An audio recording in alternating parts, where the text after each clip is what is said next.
This is the Thinkpad P71, and it is the last Thinkpad with classic Thinkpad features.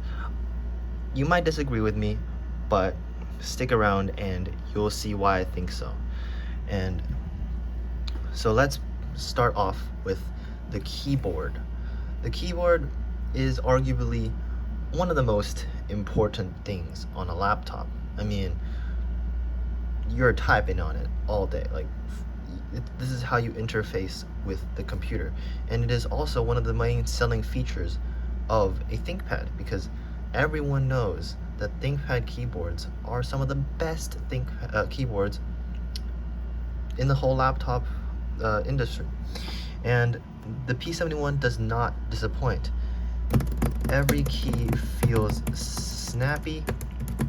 It is very tactile. It is very smooth and gives a little bit of a tactile bump when you press down on it. Very good feel, and there's zero flex. Look at that. Even when you press down on the Trackpoint area, where most ThinkPad keyboards are a little bit, let's say, a little bit, let's say, weak, it is completely firm and stable, and it is also very high travel. It is 2.1 millimeters of travel. Sorry, I accidentally somehow clicked on BeamNG Drive.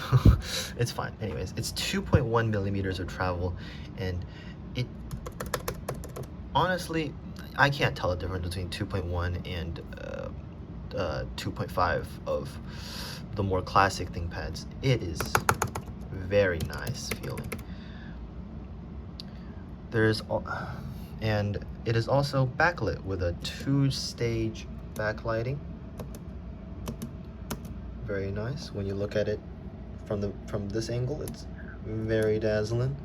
Looks even better in person. If you ever have a chance, you should definitely look at a ThinkPad backlight. Just sit back and just look at it. It looks beautiful in person. Anyways, so now let's move on to the first feature, which I would say makes it one of the last classic ThinkPads, and is the dedicated volume buttons. No need for using these F1, F2, F3, and whatever buttons. All you need to do is just and easy peasy.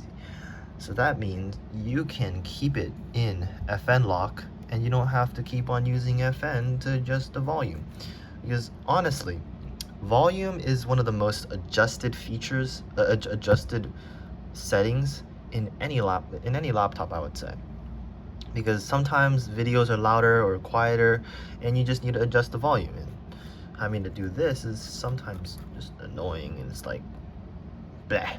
But with dedicated volume buttons, get easy volume adjustment and easy microphone muting.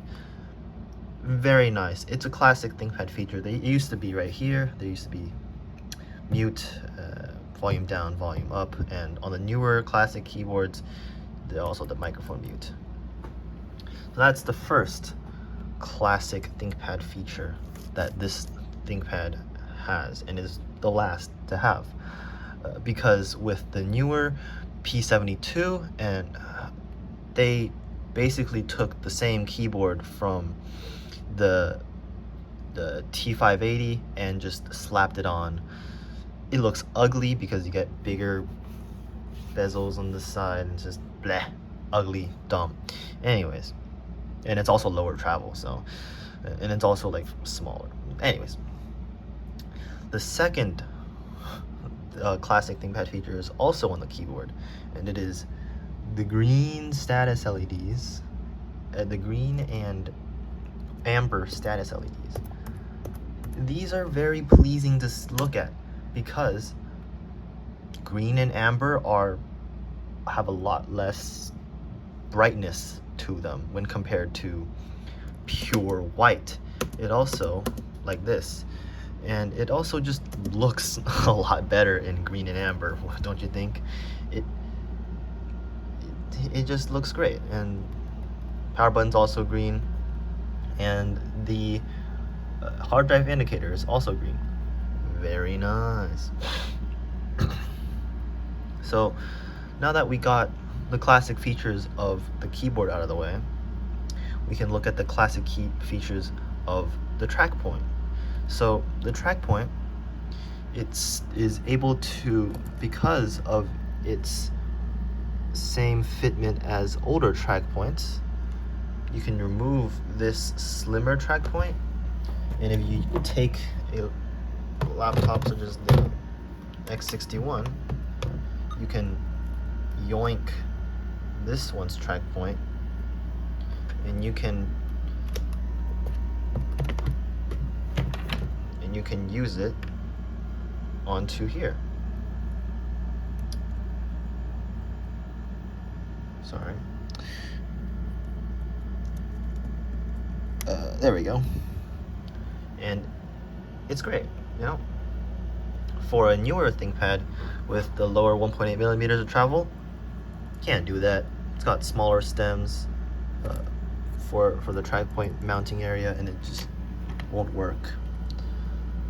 Doesn't work vice versa, by the way, because these Trackpoints are ever so slightly shorter than the classic ones, so it won't work vice versa because it'll feel weird and bad.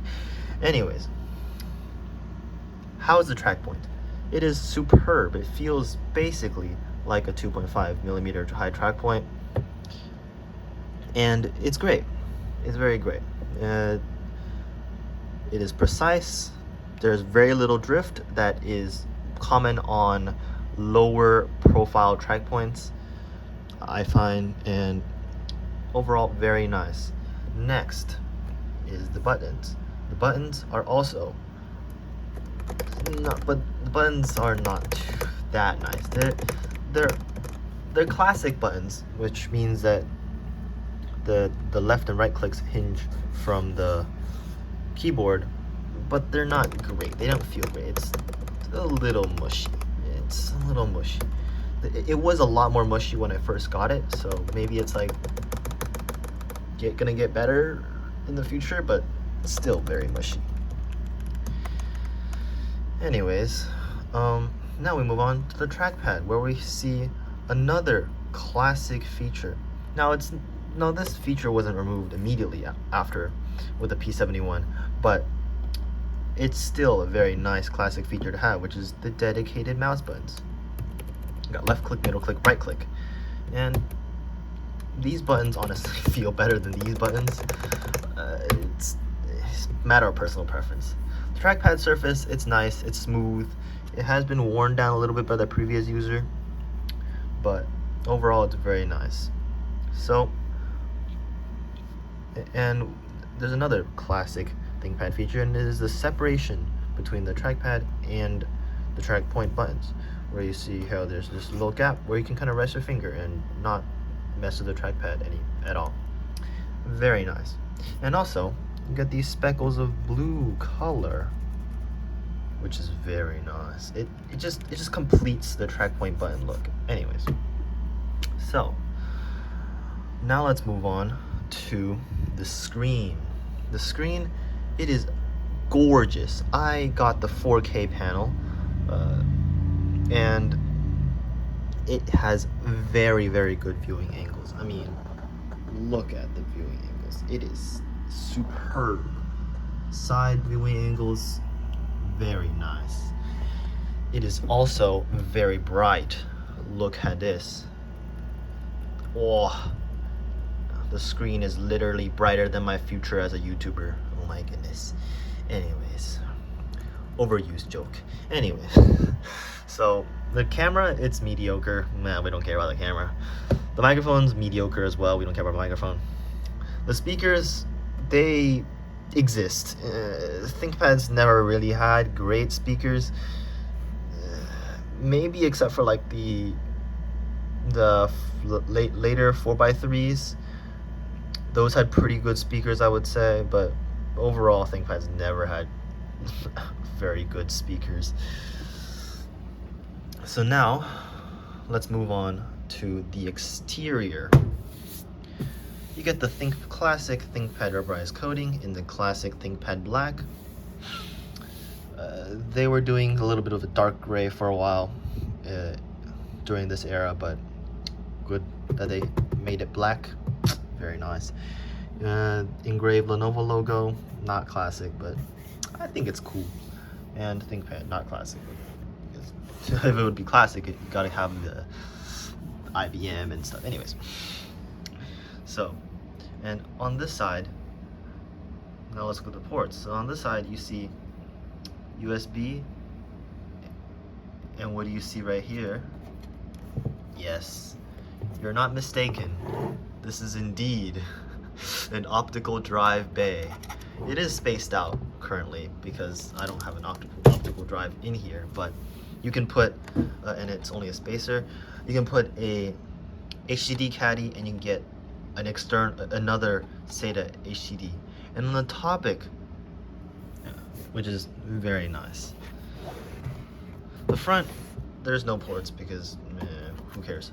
Who cares about the front? And on this side, you got headphone microphone combo jack. Not classic, but I mean, I honestly like this better, so it's fine. 2 more USB express card, SD card, another USB, and a display port, another fan vent. Plus another fan vent. On the back, we have another fan vent, 2 Thunderbolt 3 HDMI,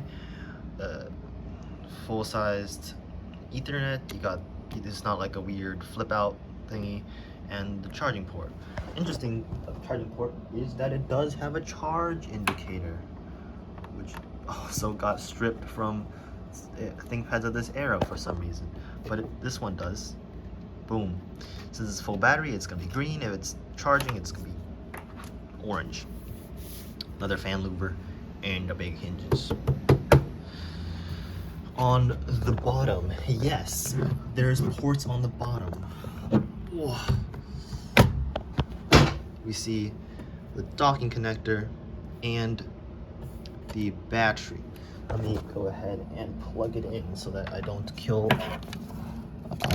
just shut it down when I remove the battery. The battery is removable. Hopefully it does not. Hopefully it's still on. Battery is removable. It is a 9-cell, I think 96 watt hour. Lasts for about an hour in this thing. When you use full load. When you don't use full load and just like use daily stuff, it actually can last about 3 to 4 hours, which is quite respectable. You got an access hatch, which I will not be taking apart in this review. Where you got, but I'll tell you what's underneath. You got M.2 SSD, M.2 SSD, and you got a WAN card slot, which you can put another M.2 SSD, and you got a SATA hard drive bay right here, where you can put a SATA hard drive. So, and you can also put a caddy for a SATA hard drive into the DVD drive, so you can put a total of 5 different internal storage devices. 3 M.2 and 2 SATA. Just very, very nice, I'd say. So, oh, and the final piece of classic is the battery removal and the docking connector. Anyways, so if I have not convinced you that this is truly the last I felt that pain. Anyways, truly the last classic ThinkPad, I don't know what will. I mean, it really is very classic. Anyways, so that's it for this review. Hey, it didn't turn off. You can debate on my OS choice all you want. I got Nix OS with Budgie. Very nice. Bye bye.